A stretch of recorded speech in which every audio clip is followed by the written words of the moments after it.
परिचय। भूमि से घिरा हुआ और विदेशियों के लिए काफी हद तक दुर्गम, नागालैंड आधुनिक भारत के सबसे युवा और निश्चित रूप से सबसे छिपे हुए राज्यों में से एक है।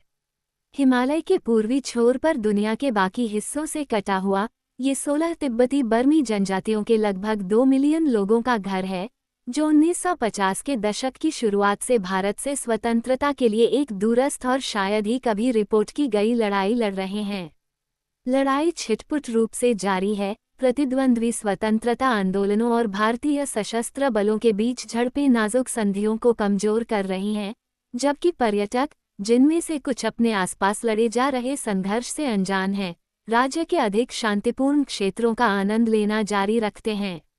नागालैंड भारत के सुदूर उत्तर पूर्वी कोने में बसा हुआ है। इसकी सीमा असम, मणिपुर और अरुणाचल प्रदेश राज्यों से लगती है और एक अंतर्राष्ट्रीय सीमा के पार म्यांमार संघ से लगती है, जिसे कभी बर्मा के नाम से जाना जाता था। लेकिन राज्य की सीमाओं के बाहर करीब 20 लाख नागा रहते हैं। उनमें से कई लोगों के लिए नागालैंड, जो 1963 से ही एक राज्य के रूप में अस्तित्व में है, एक भारतीय कल्पना है जो उनकी राष्ट्रीयता को पहचानने में विफल है। राजनीतिक रूप से सुविधाजनक सीमाओं द्वारा उनकी प्राकृतिक मातृभूमि का विखंडन। नागा स्वतंत्रता आंदोलन और गुरिल्ला सेनाएं पिछले कई दशकों से जिस चीज के लिए लड़ रही हैं, वो है नागालैंड या ग्रेटर नागालैंड का सपना, एक स्वतंत्र देश जो सभी जनजातियों को उनकी अपनी भूमि में एकजुट करेगा। जैसा कि यह पुस्तक समझाने की उम्मीद करती है, उनका सपना बस यही है, और आने वाली कई पीढ़ियों तक ऐसा ही हो सकता है। यह एक उल्लेखनीय स्थान है, शांगरी-ला, एक अंधकार में कांच के माध्यम से, एक लोग और एक अंतहीन युद्ध, जिसके बारे में भारतीय उपमहाद्वीप के बाहर काफी हद तक अनसुना है, और यहाँ तक कि इसके भीतर भी इसके बारे में ज्यादा जानकारी नहीं है। नागालैंड एक अद्भुत सौंदर्य वाला स्थान है, जो कभी एक समृद्ध गुप्त उद्यान था, लेकिन युद्ध के कारण अब ये पूरी दुनिया से अलग थलग पड़ चुका है। 7 दशकों के क्रूर संघर्ष में यहाँ 200,000 से अधिक लोग मारे गए हैं, जबकि इसके राजनीतिक आकाओं ने पिछले कई वर्षों में कई अल्पकालिक शांति समझौतों के बावजूद इस क्षेत्र में भारी सैन्य उपस्थिति बनाए रखी है। हालांकि नागा लोग भारत सरकार द्वारा कभी भी स्वीकृत की जाने वाली अधिक स्वतंत्रता से कम किसी भी चीज के लिए तैयार नहीं हैं। मैं बचपन से ही इस ऊंचे और मनमोहक इलाके में जाना चाहता था। मेरे पिता क्लिफोर्ड जॉर्ज ग्लेंसी लाहौर में जन्मे राज परिवार के एक बच्चे थे और मेरे दादा जॉर्ज अलेक्जेंडर ग्लेंसी एंग्लो आयरिश भारतीय सेना के जनरल थे। वे नागालैंड को अच्छी तरह से जानते थे। ये तब असम का आंशिक रूप से अज्ञात नागा हिल्स जिला था, जो चाय उगाने वाला एक बड़ा क्षेत्र था, जहां मेरे चाचा रेग, जो भविष्य में 8वीं सेना के अधिकारी बने, एक बागान मालिक थे। वे नागा लोगों के बारे में बहुत प्यार से बात करते थे। वे कहते थे कि वे शिकारी थे, लेकिन वे मेहमाननवाज, वफादार, बहादुर और संगीत, नृत्य, शिकार और असाधारण वेशभूषा के बेहद शौकीन थे। वे बाघों द्वारा गश्त की जाने वाली हरी भरी पहाड़ियों और घाटियों के दूरदराज के इलाकों में और बर्मी सीमा के पार स्व-शासित पहाड़ी गांवों में रहते थे। मेरे पिता 1944 में आरएएफ के साथ इस क्षेत्र में लौटे, जब राष्ट्रमंडल सेना और अंग्रेजों के प्रति वफादार नागा योद्धाओं ने जापानियों को भारतीय सीमा से बर्मा और उष्णकटिबंधीय समुद्रों तक खदेड़ दिया था। जापानियों को उम्मीद थी कि वे नागा पहाड़ियों के माध्यम से कलकत्ता, अब कोलकाता और दिल्ली तक पहुंच सकते हैं। अगर वे ऐसा कर पाते, तो वे औपनिवेशिक भारत और खुद ब्रिटिश साम्राज्य की कमर तोड़ देते। मेरे पिता ने कहा कि मैं असम और नागा पहाड़ियों से होते हुए भारत से बर्मा तक की यात्रा का आनंद लूंगा। यह उनके दिनों में काफी मुश्किल था, लेकिन मेरे दिनों में इसे कहना आसान है। कई सालों से नागालैंड एक स्वप्निल गंतव्य बना हुआ है, ठीक वैसे ही जैसे काफिरिस्तान की फिल्म की the man who would be king में भाइयों डैनियल ड्रावोट और पीची कार्नेहन, फ्रीमेसन और भाग्य के सैनिकों के लिए थी, एक छोटी कहानी जिसे मैंने एक लड़के के रूप में बार बार पढ़ा था। 1975 में इसे जॉन ह्यूस्टन द्वारा निर्देशित और शॉन कॉनरी और माइकल केन द्वारा अभिनीत एक समान रूप से मनोरंजक और आकर्षक फिल्म में बनाया गया था, जिसने स्थापित सीमाओं से परे कुछ अज्ञात, पौराणिक एशियाई दुनिया के लिए मेरे उत्साह को नवीनीकृत किया।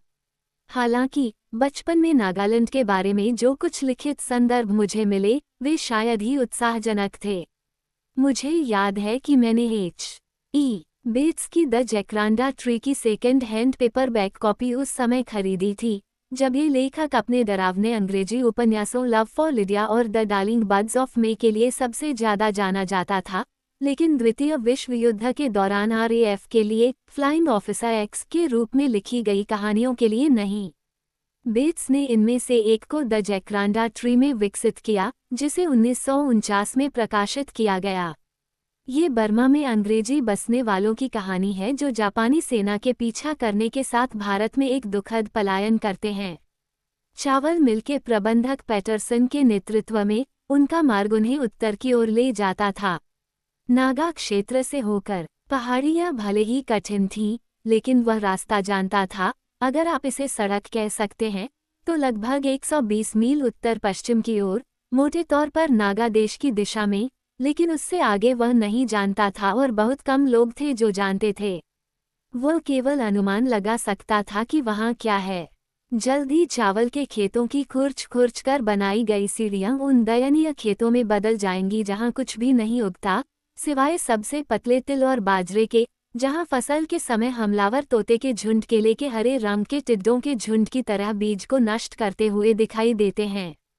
ये हमेशा से ही वहाँ निरंतर पलायन का देश रहा है। दुबले पतले मवेशियों, दुबले पतले पुरुषों, दुखती आंखों वाले बच्चों, सागौन की लकड़ी के चेहरे वाली महिलाओं द्वारा एक स्थान से दूसरे स्थान पर भटकना, पहाड़ियों की कम कड़वी जगहों की अंतहीन खोज। और जल्द ही वह सब चला जाएगा और उसकी जगह जंगली चट्टानों के मुड़े हुए समानांतर, बेसाल्टिक, कड़वे, जलहीन, लोहे की पहाड़ियों की तरह सूक्ष्मतम से ढकी हुई होगी। लंबे सूखे मौसम में रेत की दरारें सफ़ेद हो गई थीं, जो जंगल और बांस की बड़ी बड़ी धूप रहित मीनारों के बीच नदियों की तरह खिलखिलाती हुई दिखाई दे रही थीं। उसे पीछे पड़ी चीज़ों से नहीं बल्कि उसके सामने पड़ी चीज़ों से परेशानी हो रही थी। अगर उसे किसी बात का डर था तो वह ये कि सड़क कहीं ऊपर, ऊंचे जंगल में, उन तलहटियों के बीच, जहां वे अभी थे और असम के दूर चाय के खेत के बीच में खत्म हो सकती है। बेट्स के पैटरसन और उसके साथी भागने वालों को पुस्तक के अंत में छोड़ दिया जाता है, जब वे इन अंधेरे से भरी पहाड़ियों में एक पुल पार करते हैं। हालांकि इससे पहले वे रास्ते में से कम कुछ नागाओं से मिलते हैं, जिन्हें यहाँ अफीम खाने वाले, सिर काटने वाले के रूप में लिखा गया है, जो हमेशा बैठे रहते हैं, चबाए हुए सुपारी थूकते हैं और चुपचाप व्यर्थ की प्रतीक्षा करते हैं। इस विज्ञापन से विचलित हुए बिना मैं समय के साथ नागालैंड पहुंच गया और तब से कई बार वापस आया हूं, हमेशा सही वीजा के साथ नहीं, फिर भी अच्छे शिष्टाचार के साथ और किसी पार्टी, गुट, मीडिया, सेना या व्यावसायिक हित के लिए ऋण के बिना। मैंने इसके 11 जिलों दीमापुर, किफिर, कोहिमा, लोंगलेंग, मोकोकचुंग, मून, पेरेन, फेक, तुयनसांग, वोखा और जुन्हेबोटो से होकर यात्रा की है। मैं ऊंची और फिसलन भरी पूर्वी और दक्षिणी पर्वतीय सीमाओं को पार करके बर्मा में पहुंचा हूं, जहां पूर्वी नागा लोग एक ऐसी दुनिया में रहते हैं जो मेरे दादाजी के दिनों से या उससे भी पहले की सदियों से बहुत कम बदली है। कभी कभी यह बहुत ठंडी जगह रही है, कभी बहुत गर्म या अक्सर भीगने वाली। नागालैंड में पैदल चलना शायद ही कभी आसान होता है, और आमतौर पर दांतेदार नागा पहाड़ियों में यात्रा करने का एकमात्र तरीका पैदल चलना होता है। हालांकि वनस्पतियों और वन्यजीवों ने, जिन्हें कुछ हिस्सों में लगभग विलुप्त होने के कगार पर पहुंचा दिया है, भरपूर और बहुत सुंदर इनाम दिया है। मैंने पहाड़ियों की चोटियों पर तेंदुए और हाथी देखे हैं। मैंने धारीदार लाफिंग थ्रश और अन्य आश्चर्यजनक पक्षियों को मूक विस्मय में उड़ती छिपकलियों के असाधारण नाइटिंगेल जैसे गीतों के साथ प्रतिस्पर्धा करते हुए देखा और सुना है। मैंने रोडोडेंड्रोन, ऑर्किड और चमकीले पहाड़ी फूलों के जंगली प्रसार के बीच से अपना रास्ता बनाया है और साथ ही कई जंगली पौधे खाए हैं, चेरी, आम और अंजीर जैसे मैं चुन पाया हूँ। और जबकि इस क्षेत्र में कुछ पारंपरिक इमारतें हैं, राज्य की घनी और गहरी हरी भरी प्राकृतिक वास्तुकला, पारंपरिक छप्पर वाले पहाड़ी गांवों से सजी हुई, मेरे मन की आंखों में अनके तौर फिर से छपी हुई है। नागा पहाड़ियां वास्तव में मेरा गुप्त उद्यान रही हैं। इस मनमोहक परिदृश्य की सुंदरता नागालैंड की अस्थिर राजनीति की दयनीय स्थिति के कारण और भी अधिक मनमोहक हो जाती है। एक पर्यटक वीज़ा मुख्य स्वीकृत आगंतुक स्थलों और प्रकृति भंडारों तक पहुंच प्रदान करेगा और उन्हें देखना यादगार अनुभव होगा। फिर भी नागाओं और उनके देश की कहानी को समझे बिना ऐसी यात्राएं इंग्लैंड की यात्रा करने जैसी हैं, इस तथ्य से अनभिज्ञ कि यह एक राजशाही है और आधुनिक लोकतंत्र का उद्गम स्थल है, हालांकि अपूर्ण है। नागालैंड की राजनीति रहस्यमय है और भारत में भी बहुत कम लोग इसे समझते हैं, जिनमें से कई लोग आज भी अपने आदिम देशवासियों को एक ऐसी हीन भावना से देखते हैं जो एक सदी या उससे भी पहले ब्रिटिश साम्राज्यवादियों के विचारों की याद दिलाती है। अक्टूबर 2007 में मैंने भारत के एनडीटीवी पर दिल्ली की लगातार बढ़ती बंदर आबादी की समस्या पर एक रिपोर्ट देखी, जिसने दर्शकों को ये सुझाव देने के लिए प्रोत्साहित किया कि इन निर्लज और कभी कभी आक्रामक बंदरों के साथ क्या किया जा सकता है। उन्हें नागालैंड भेजा जा सकता है, जहां स्थानीय लोगों को बंदरों से निपटने में कोई समस्या नहीं है, वे उन्हें खा जाएंगे, एक सुझाव था। संभवतः सिर काटने के मुकाबलों के बीच पेड़ों पर नंगे झूलते हुए। नागाओं के बारे में मेरा अपना अनुभव यह है कि वे खुले, मिलनसार, मज़ेदार और सुरक्षात्मक लोग हैं, भले ही उनके बीच जनजातीय मतभेद और उनके अच्छी तरह से सशस्त्र गुरिल्ला सेनाओं के बीच खूनी प्रतिद्वंद्विता हो। किसी नागा ने मुझे कभी धमकाया नहीं। शायद मैं भाग्यशाली रहा हूँ, शायद ये जगह किसी ऐसे व्यक्ति के प्रति दयालु रही है जो इसे इतना देखना चाहता था और जिसका कोई स्वार्थ नहीं है। हालांकि मैंने जो सीखा है वो ये है कि नागालैंड की कहानी, जो बहुत कम लिखी गई है, जितनी अनिश्चित और यहाँ तक कि हैरान करने वाली है, उतनी ही समृद्ध भी है। यह मिथकों और अथाह प्राचीन इतिहास, गहरी घाटियों की छाया और लंबे समय से दबे रहस्यों की भूमि है। यहाँ की जीवनशैली में कई बदलाव होने के बावजूद 1947 में अंग्रेजों ने नागा हिल्स को छोड़ दिया, लेकिन नागाओं और धुंध से ढकी उस भूमि के बीच का गहन और यहाँ तक कि आध्यात्मिक संबंध, जिसके बारे में वे स्वप्न देखते हैं कि एक दिन वो पूरी तरह से उनकी हो जाएगी, सम्मोहक और दुखद दोनों है। ये दुनिया का एक छोटा सा कोना है। आश्चर्यजनक रूप से सुंदर नागा पहाड़ियाँ राज्य और इस पुस्तक दोनों की रीढ़ हैं। अपने सबसे बड़े विस्तार में वे लगभग 150 मील गुना 70 क्षेत्र को कवर करती हैं। सबसे ऊंची चोटी सरमती, धनसिरी, दोयांग, देखू, मिलक, जुंदकी और तिजू नदियों द्वारा बनाई गई खड़ी घाटियों से लगभग 12,500 फीट ऊपर उठती है। फिर भी भौगोलिक रूप से अव्यावहारिक स्थल आबद पहाड़ी परिदृश्य पर पिछली शताब्दी की कुछ सबसे बड़ी सैन्य शक्तियों और सबसे दुर्जय राजनीतिक शासनों के बीच लड़ाई हुई है। आश्चर्यजनक रूप से नागालैंड की कहानी ने ग्रामीण इंग्लैंड, जर्मनी, जापान, चीन और संयुक्त राज्य अमेरिका के दूर दराज के परिवारों के जीवन को छुआ है। जब 19वीं सदी में अंग्रेजों ने यहाँ कदम रखा, अंग्रेजों ने पहली बार 1820 के दशक में इस चक्करदार अर्धउष्णकटिबंधीय परिदृश्य पर नजर डाली, जब उन्होंने बर्मी लोगों को खदेड़ दिया जो 13वीं शताब्दी से ही यहाँ रह रहे थे। उन्होंने पाया कि उग्र पाषाण युग के लोग सदियों पुराने जीववादी धर्म के सिद्धांतों के अनुसार रह रहे थे। कई निचले इलाकों के नागा लोगों के ईसाई धर्म में नामात्र के धर्मांतरण के बावजूद ये पहाड़ी लोग शांत होने के लिए तैयार नहीं थे। 1880 में अंग्रेजों ने एक संधि पर हस्ताक्षर किए जिसके तहत नागा लोगों ने पहाड़ियों में भारतीय सेना के ठिकानों को स्थापित करने की अनुमति दी। बदले में नागा जनजातियों ने अपनी कई पुरानी स्वतंत्रताएं बरकरार रखीं।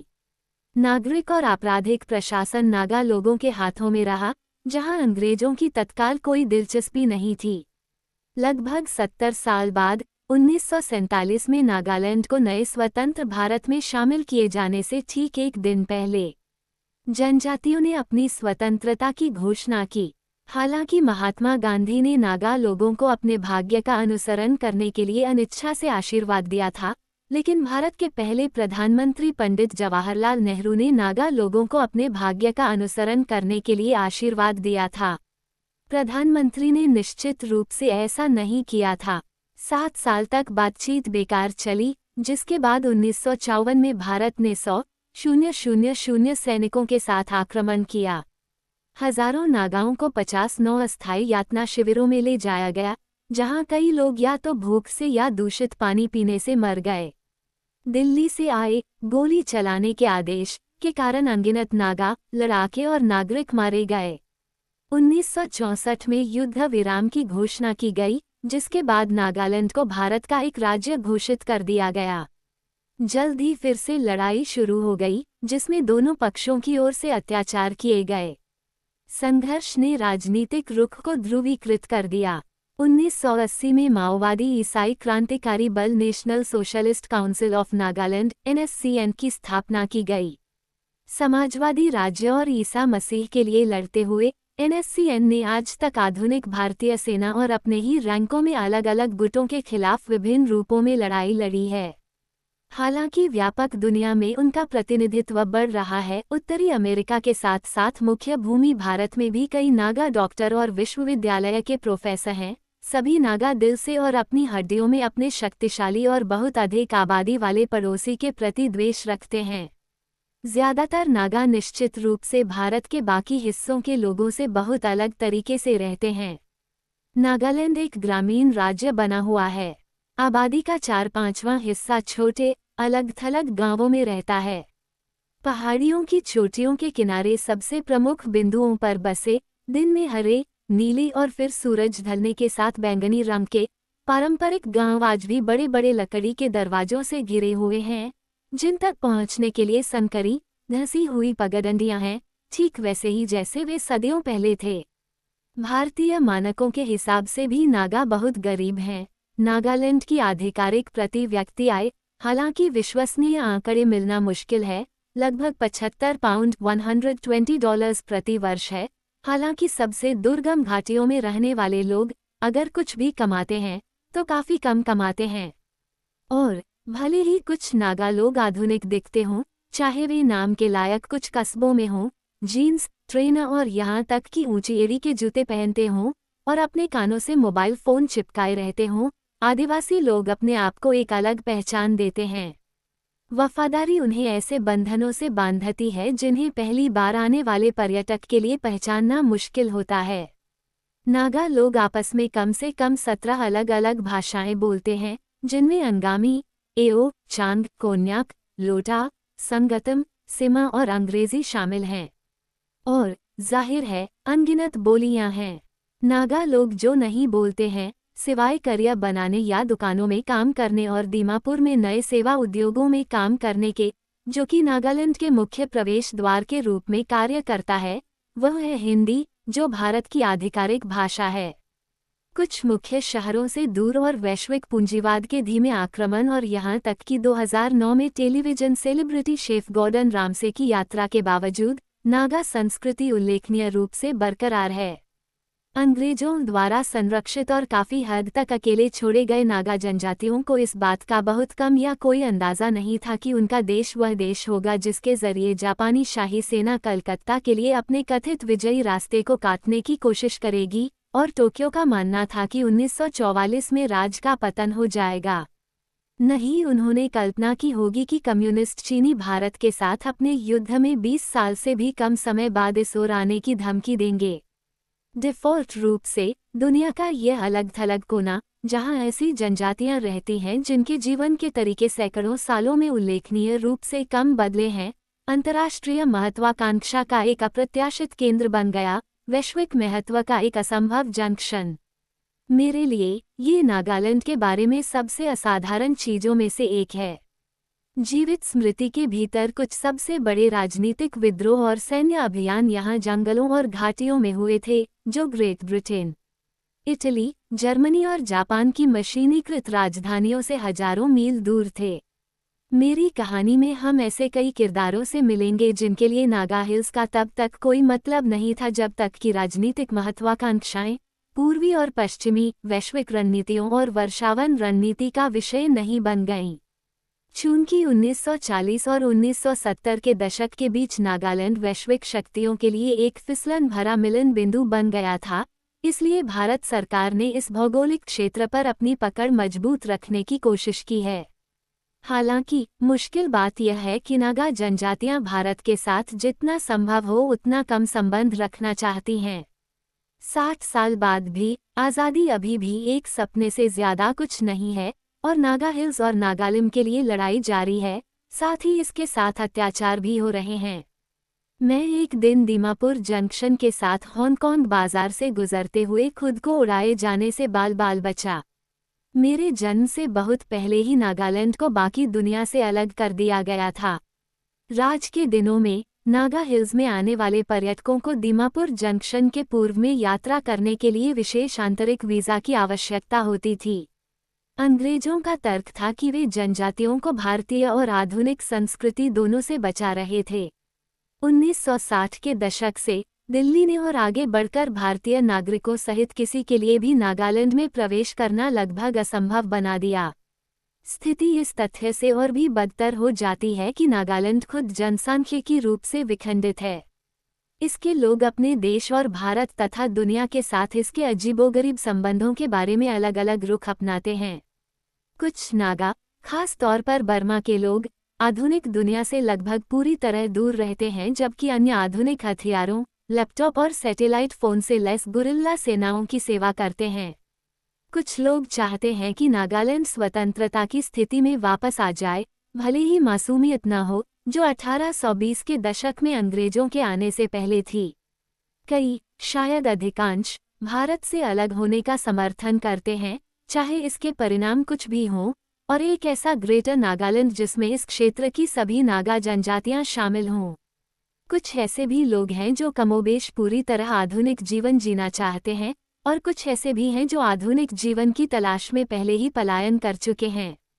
दिल्ली यह बताने के लिए उत्सुक है कि एक स्वतंत्र नागालैंड आर्थिक रूप से कमजोर होने के साथ साथ पड़ोसी शक्तियों का शिकार भी होगा, जिनमें चीन प्रमुख है। भारत को अपनी उत्तर पूर्वी सीमा की सुरक्षा के लिए एक बफर के रूप में नागालैंड की आवश्यकता है। पिछले दशक में धीरे धीरे बढ़ते पर्यटकों की संख्या एक आदर्श नागालैंड को पर्यावरण के अनुकूल प्रकृति भंडार और अपरिवर्तित परंपराओं के एक सुखद संगम के रूप में देखती है। जहां तक मेरा सवाल है, मेरे पास इसका कोई जवाब नहीं है। मैं केवल इतना कह सकता हूं कि मैं एक खोए हुए साम्राज्य के सपने के साथ बड़ा हुआ हूं, जिसकी मुझे उम्मीद थी कि मैं नागालैंड में पालूंगा। अब जबकि मैं इस असहज रूप से गढ़ी गई स्थिति और इसके लोगों की आकांक्षाओं को थोड़ा बेहतर ढंग से समझने के लिए, मैं जानता हूं कि हम अपने मानसिक बैग में जो शानगरी ला रखते हैं, वो केवल तड़प या भटकते हुए दिमाग की उपज हो सकती है। लेकिन ये पता लगाने की निराशा की यूटोपिया केवल प्राचीन तिब्बती रहस्यवादियों, थॉमस मोर, जोनाथन स्विफ्ट या जेम्स हिल्टन, जो कि अजीबोगरीब उपन्यास लॉस्ट हॉराइजन के लेखक हैं, की कहानियों में मौजूद है, इस तथ्य से दूर हो जाती है कि वास्तव में उनके कथित स्थान अधिक समृद्ध और अधिक प्रेरक हो सकते हैं, भले ही वे बेचैन करने वाले तरीके से हों, जितना हमने कभी सोचा था। नागालैंड के साथ मेरा स्थायी संबंध मेरे जीवन के मार्ग से मेल खाता है और उसे दर्शाता है। मेरी कहानी मेरे बचपन के नागालैंड से शुरू होती है, जिसे मैंने दूसरे महाद्वीप से केवल लेखन, मानचित्रों, तस्वीरों और लंबे समय से मृत सैनिकों, मानव विज्ञानी, मिशनरियों और औपनिवेशिक अधिकारियों के शोध के माध्यम से अनुभव किया है। उनके बिना मैं कभी भी खुद को देखने के लिए प्रेरित नहीं हो पाता, न ही मैं उन नागाओं से मिल पाता जिनकी आवाज़ें और इतिहास मेरी कहानी के रूप में सामने आते हैं। शुरू में ये ब्रिटिश नज़रिए से बताई गई कहानी है। जैसे जैसे यह आगे बढ़ती है, नागा अपनी आवाज़ पाते हैं और उनकी कहानी उनकी अपनी बन जाती है।